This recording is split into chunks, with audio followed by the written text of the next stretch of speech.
we'll open it up a little bit, and here we go.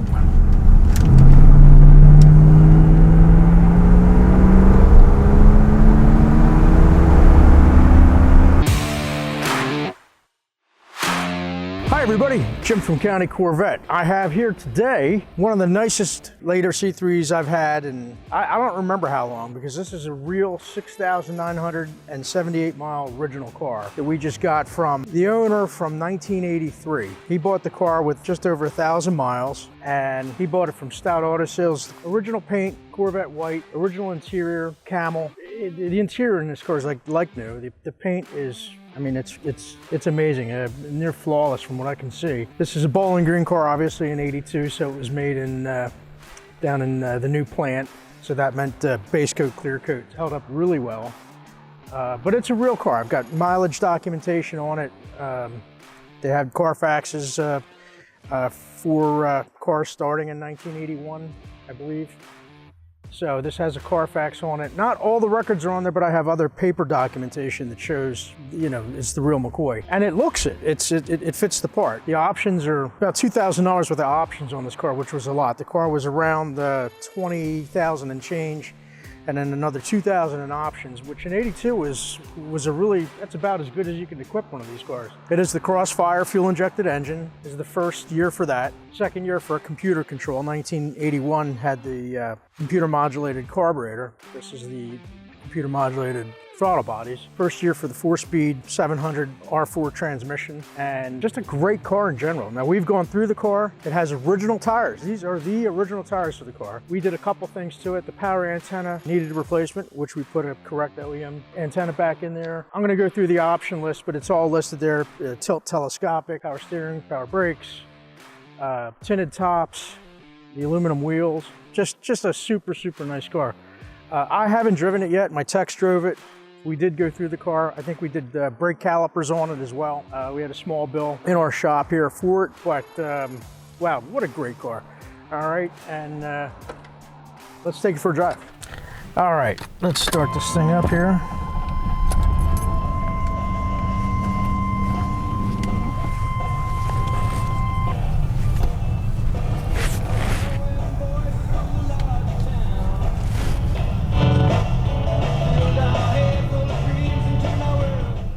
The sound system, the stereo is not bad in here. It's wow, how old is that? It is 43 years old. It's amazing. The steering wheel in this car is like brand new. The whole interior of this car is just remarkable. As I said, the bolster on the driver's seat has absolutely no wear. The door panel is no wear. This is a real deal car. This is a real mileage car. And it's just, they're not around, you know? They're just not around to find like this.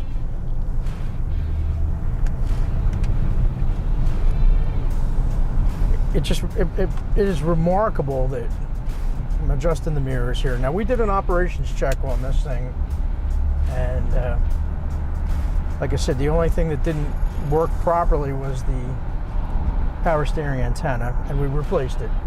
And I said as well, the 4 calipers, we replaced them. So this car does not need anything.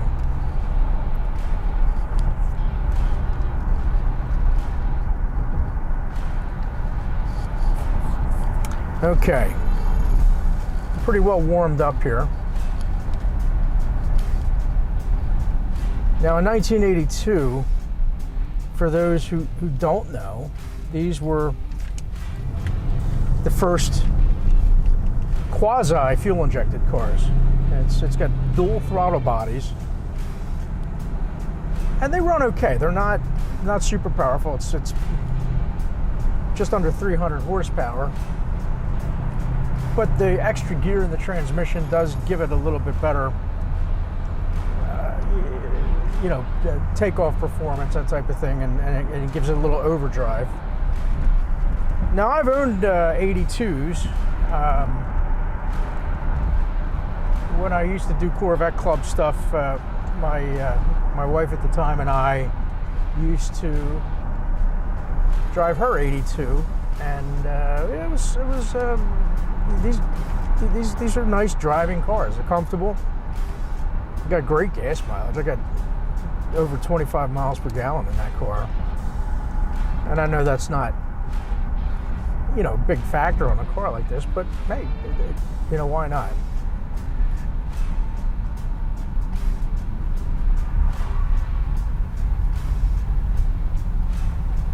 They only had the Crossfire for 2 years. It was 80, 82, and then there was no 83 Corvette, and then in 1984. Now, what's interesting on this car,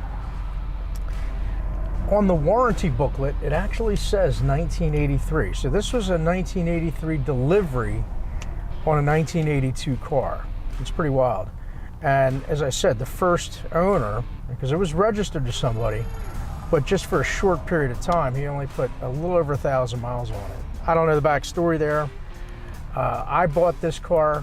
It was a two-car purchase from an elderly lady, lovely lady. Her and her kids put the car up for sale. They actually came to us. The owner of the car is still alive, but he can't drive the car anymore. And he really took care of this car. I have a 14 for sale as well. That was his driver. He actually put a lot of miles on that car. It's got over 40,000 on it. I think it's 48,000, but kept that one nice as well. But this car is just wild. I mean, he just did not drive this car much. He only put maybe 5,000 miles on it in the, 4+ decades that he owned the car, and just really kept it nice. It was always indoors. Just no BS on this car. Just really, really the genuine article. This car, I can tell you, it will do a Bloomington Gold. It will do an NCRS Survivor benchmark. I mean, this will do it. So, all right, we're going to get on it a little bit. I'm not going to kill it. Like I said, it's not exactly the highest performing of the Corvettes out there, so we'll open it up a little bit, and here we go.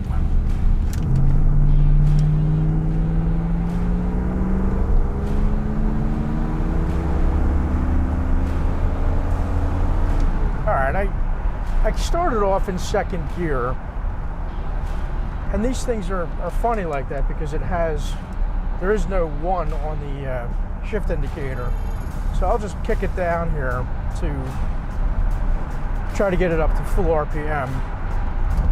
Red line.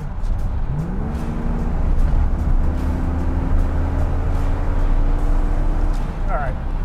Well, that's how they drive, and it responds as it should. Drives well.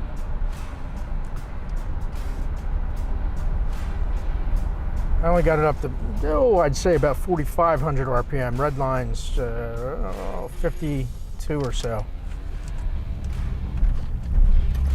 Maybe I can get it up the red line here to light if I start off actually in the lower gear. But these things are designed to start off in second gear. It's kind of strange actually, but that's just the way it is. But from a dead start, yeah, it should start off in first gear. So we shall do that.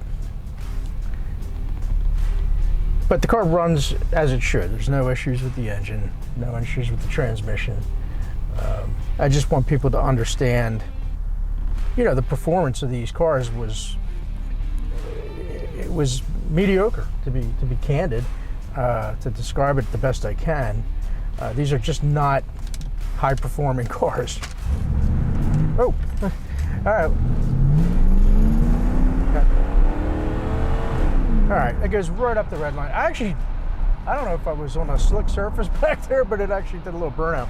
You didn't hear it. It was not my intent to spin these original tires here.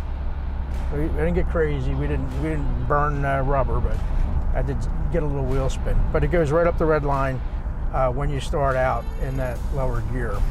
But it's a good running car. But again, not a performance car, not something you're going to autocross or drag race. By today's standards, a Honda Accord, I hate to say it, it's probably a little a little faster, probably a lot faster with a V6. Performance Accord, whatever the heck that is. But yeah, listen, it's 2025. We've got cars now that have, my daily driver is 617 horsepower. So, and all-wheel drive, and the thing runs in the tens. So, but that's what we've come to expect. That's the way it should be. We should have cars that do that. But when you come to the nostalgia of a vintage Corvette, and this car is every bit vintage now, these are really cool cars. The body style on this car, I'm seeing a lot of people in the 40s, early 40s to late 50s just love this design, because in 1980 this was an amazing car. Actually, people over 50 more so, because in 1980 I was 12, so even there, when this car came out, it was not even 16 yet. I was more partial to the 84 Corvette as I was in high school, and that car was a spaceship. I mean, I have a poster of it, pulled 1G on the skid pad. Of course, you couldn't drive it on Pennsylvania roads because you're jarred to death with the 255 front tires on this car. But that's that. This car, they weren't shooting for that level of handling. These cars actually drive quite nicely. It's got 225 on it, I believe. Yeah, 225 70s. That was the performance tire of 1982. But the nice part about that is they drive well, and it's not going to shake and jar you and all that. But this is just a really special car. It should go, I think, to a collection. One of the things I can comment on that you just don't see on these cars now is the chrome simulated trim, like on the vents and around the shift plate, particularly on the shift plate. It's gone. It's just annihilated. It's rubbed off. It's decayed. It's whatever. But it's perfect on here, on these vents. I mean, it's just beautiful. And I don't know if it was an electrolysis process on plastic, but it didn't hold up too long.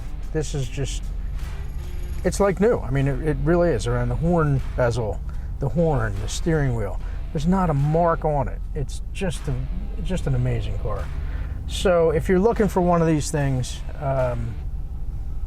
if you love this body style, this is the car to buy. It really is. One thing I didn't mention, it does have pinstripes on it, and they are vinyl. They could come off.